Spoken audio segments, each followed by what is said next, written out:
Luke Cage, sometimes known as the hero for hire, sometimes known as Power Man, mostly known as Luke Cage. He just had a really popular, very cool series on Netflix. He's back in the public eye in a big way. I think that the current interpretation of him is awesome. A lot of that thanks should go to Brian Michael Bendis. He recreated that character in Alias, the Jessica Jones comic book. All of a sudden, Luke Cage had a shaved bald head, didn't really wear a superhero costume, just wore street clothes, and yet he didn't talk quite as silly, you might say, as he did in the 1970s when he was created. You gotta understand, in the 1970s, Marvel was leaping on any fad and seeing what stuck. They got into, the occult with Ghost Rider. They got into martial arts with Iron Fist and Master of Kung Fu. And they got into blaxploitation with Luke Cage. Here's the thing. It was written and drawn by a bunch of white guys. So that streetwise slang is very, very goofy, especially in retrospect.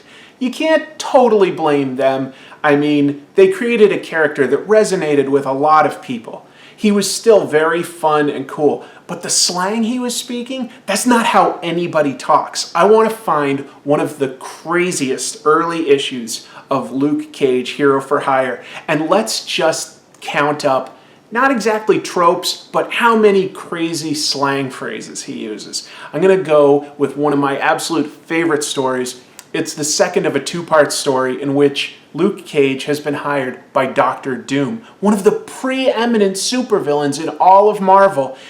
But is Luke Cage trying to take him down or, fight him like the Fantastic Four? No, not at all. He's trying to get $200. Okay, let's back up just real quick.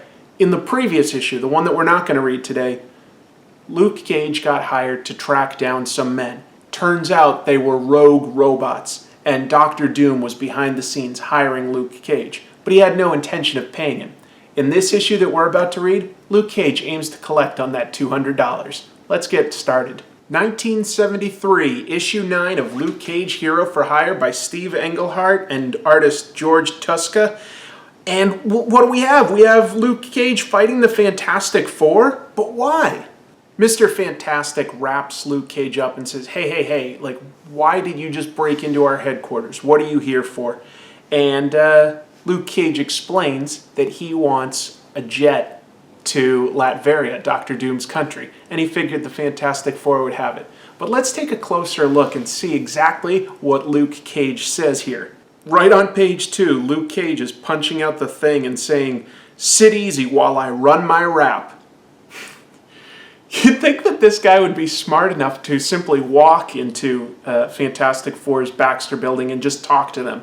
But he breaks in and just starts a fight. I mean, it's comic books, so almost every superhero tends to do this, but it's a little strange. Luke also says that he wants to put the screws on Dr. Doom. That sounds a lot more like some sort of 1920s Chicago gangster than a black guy from Harlem. I'm going to put the screws to you, see? I'm going to put the screws to you, Dr. Doom. Mr. Fantastic hears him out and he's like, oh, okay, well, we haven't met, but I've heard about you. And, yeah, okay, you can borrow a rocket to go harass Dr. Doom. I'm starting to think that Mr. Fantastic might be a complete asshole because he doesn't say, hey, you know what? The Fantastic Four will come with you. He doesn't offer him any backup. He's just like, yeah, why don't you go on and do that? Just you by yourself. I mean, we're one of the most powerful superhero teams in the world and we can barely ever take Dr. Doom down. But, you're super strong. So, yeah, good luck with that. Specifically, Mr. Fantastic says he's heard about Luke Cage from Phil Fox's Broadway column. I love Luke Cage's reaction. He says, Phil Fox can climb a tree. Again, this is more stuff that 50-year-old white men say, not like kids from Harlem. Just to add to the craziness, as soon as Mr. Fantastic says, yeah, you can borrow a jet, the thing just loses his temper and smashes a bunch of his own furniture. Not very productive, is it? The whole plane ride there, Luke just sort of talks to himself, saying like, yeah, hey, Dr. Doom, you thought you could get away with stiffing me on this $200 bill. You're about to find out that you're wrong.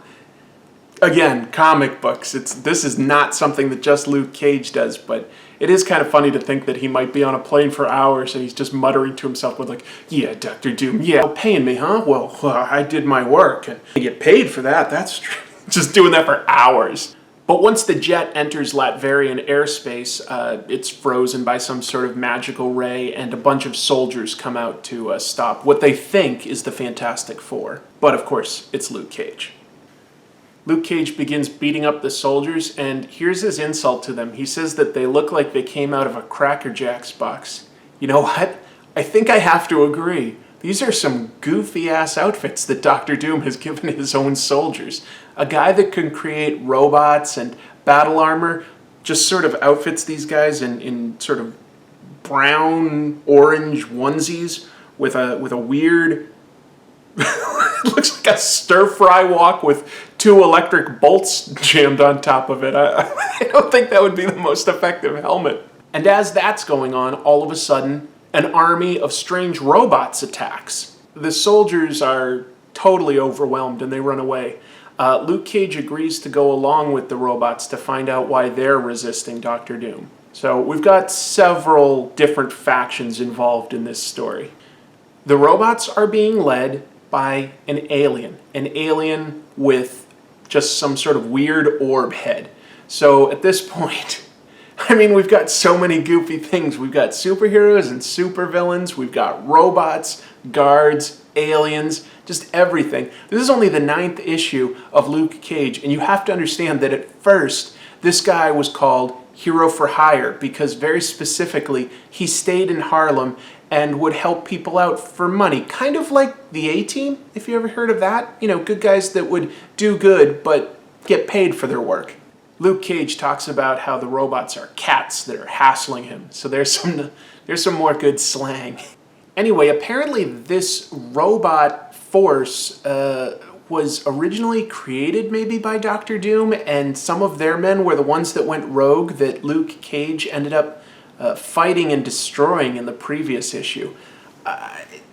This is a very strange story. Don't expect it to make complete sense. The robots talk about how they're trying to rebel. They tell Luke Cage this story, and here's his response verbatim. "Don't play that song for me, darling. I can dig it right enough, but jivin' don't hook Luke Cage, and you couldn't care less about American history." Basically, he's trying to argue that, yeah, you've got a sob story, but don't expect it to move me. I've got my own problems. That's fair. Cage agrees to team up with the robots in attacking Dr. Doom's castle, but really for his own reasons, so that he can confront Dr. Doom directly over that $200. At this point, it's sort of an older comedy movie, but if you've ever seen the movie Better Off Dead, it reminds me of the paperboy that just harasses John Cusack throughout the whole movie. I want my $2. That's what Luke Cage is in this story. It's not the most heroic portrayal ever. I really appreciate Luke's inner monologue here. He's thinking to himself as they're about to attack the castle. He thinks, robots, aliens, snazzy rifles, and this Doom dude. Pretty flipped out stuff for this old street gang rumbler, but like Doom said, the superhero biz is a whole other thing altogether, and nobody forced me into it. It's a pretty good attitude, all things considered. It is also interesting, though, to note that his origin is very much tied to that sort of blaxploitation idea of, well, he has to be an angry black man, you know, that's upset with the system. That's the only unfortunate thing you find with all these new black superheroes that came in the 70s and 60s before that, to be fair. You were getting guys like the new Green Lantern, John Stewart. You were getting Falcon, Captain America's partner. They were fantastic characters. But then when they went to their origin, they were always these jive-talking guys from the inner city that had a chip on their shoulder. I mean, some of it's understandable, but it's such a white guy's interpretation. As the robots attack guards and everything gets chaotic, Luke notices that there's a bunch of guards in front of a very ordinary wooden door. It's out of place. So he decides to investigate that, smashes his way through, and basically bumps right into Doctor Doom. And this leads to the panel. I mean, you probably have seen this in a meme. Here it is in context. This is a classic Doctor Doom, Luke Cage confrontation. So of the time. Doctor Doom says, "When my men reported a crazy black man in the Fantastic Four's craft, I knew it had to be you." Luke Cage responds, "Where's my money, honey?" I love it. "Where's my money, honey?" He says this to a leader of a foreign country. Forget even the fact that he's a supervillain that can take on the Avengers and the Fantastic Four. He's the leader of a foreign country. And Luke Cage says, "Where's my money, honey?" Doctor Doom is flabbergasted that Luke Cage would travel all this way just to try to collect a mere $200. Of course, to Luke Cage, it's the principle more than the fact that it's $200. And they begin fighting. Now, you'd think that Luke Cage would basically be supremely overmatched, but, comics have a way of balancing things out. Basically, during the fight, Luke Cage hears, as he does a punch, sort of a little bit of something breaking in the armor. So he decides he's going to ignore everything else and just focus on that one point. And sure enough, it works. It breaks Doctor Doom's armor. Here's an interesting piece of dialogue that does help shade Luke's character a tiny bit. He says to Doctor Doom, "Maybe I talk like Harlem, because that's where I was raised, but that don't make me stupid." And to be fair, I think future interpretations definitely increased his overall intelligence. It's unfortunate that the comics origin for him had him as a former gang member. Now, he gets framed when he gets sent to prison. Like, he gets sent to prison for a crime he did not commit. But he was a former gang member. I don't know if that's really necessary, because in the Netflix show, for instance, his background was he was a former military and police that got framed for a crime that he didn't commit. I think that that's at least as believable as sort of a background, and it doesn't really significantly change what happens to him, that he gets framed by sort of a childhood friend, sent to prison, experimented on, gets his powers, breaks out, and has to change his name. Because Luke Cage is not his birth name. I mean, it's not much of a superhero name per se. Sometimes he calls himself Power Man, but Luke Cage is an alias. His real name is Carl Lucas. So after he broke out of prison, he changed his identity to that of Luke Cage. Here's some more bizarre dialogue. Doctor Doom is blasting away at him with energy blasts from his suit of armor, and Luke Cage says, "Cram sympathy, Jack. We'll get it done flat out." Some of that was language that people in the 70s used, but it is bizarre. It is just bizarre. Nobody talks like that anymore, and I'm not convinced that a guy from Harlem talked like that. That's my opinion. Your mileage may vary. Just when Luke Cage breaks Doctor Doom's armor, that orb-faced alien, who's known as the Faceless One, shows up, has a gun to Doctor Doom, and is like, "You're finished." So you'd think Doctor Doom is finished? Well, no, because now Luke Cage has to defend Doctor Doom, because otherwise he's not going to get his $200. Luke Cage was not necessarily fighting on behalf of these weirdo robots and aliens. He was just using them to get into the castle. And now he has to switch sides, and he defends Doctor Doom against this guy. So as soon as Luke Cage gets involved, the Faceless One decides it's more trouble than it's worth, and he makes a retreat. Now, Doctor Doom is like, "All right, get up, I'll pay you." In fact, Doctor Doom actually offers him a job. He's like, "Hey, do you want to work for me? Maybe go after that guy?" Luke Cage's response, "Working for you is a stone drag." He's like, "Well, can I thank you for saving my life?" By the way, I don't think Doctor Doom would really thank anyone for saving his life. That seems radically out of character, because Doctor Doom has an ego the size of Manhattan. I mean, he would just not thank anyone anytime for something like that. He may act a little bit more polite and cordial to them, but he's not going to actually thank him. And Luke Cage actually tells him to cram his thanks. And then apparently Doctor Doom literally keeps $200 in a wooden box in this room. $200 US, by the way. He's just got it hanging out. I'd be curious what other currency he keeps in which rooms. Doctor Doom tells Luke Cage, okay, you got your money, now get out of here. And as Luke Cage walks away, you see that the robots and Doctor Doom are about to fight, and you hear the sound effects of explosions as Luke Cage just walks away. He does not care about this weird sci-fi battle at all. Cage returns the jet to the Fantastic Four, and he thanks them for loaning them their space bus. That's what he calls their jet, their space bus. Sure, at this point, that's a pretty easy one to swallow. Luke Cage has literally just returned from Latveria in that super fast jet, and the thing is in his face with a newspaper that already has an article about how Doctor Doom has retaken control of Latveria. How did the newspaper possibly discover, write, and publish that story in the time it took Luke Cage to fly home? You know what? These are questions we shouldn't even ask. So that's one of the craziest Luke Cage stories I could find. It's dated in a very amusing way. It's still a lot of fun, mostly because you're like, no, people did not talk and act like that. But it's a fun adventure, so whatever.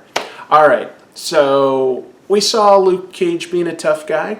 I decided to dress in my Luke Cage yellow and blacks, and I'm going to go out there and see how tough I am. I'm no Luke Cage, but let's test my strength here. See if I'm a Superman like him. I'm a male. I will fight her. No, wait. I'll fight Jason. Who did call my name?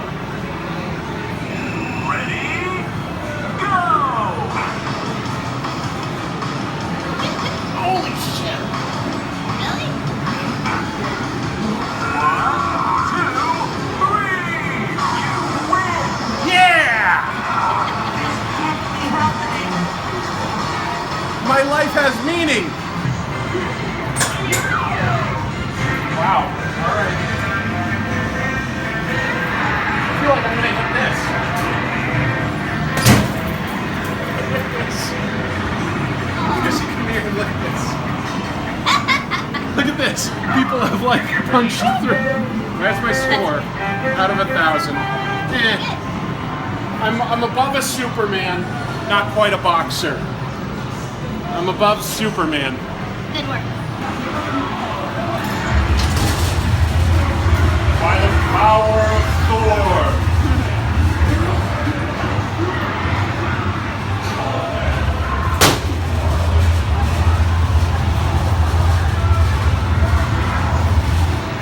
That's it. That's it.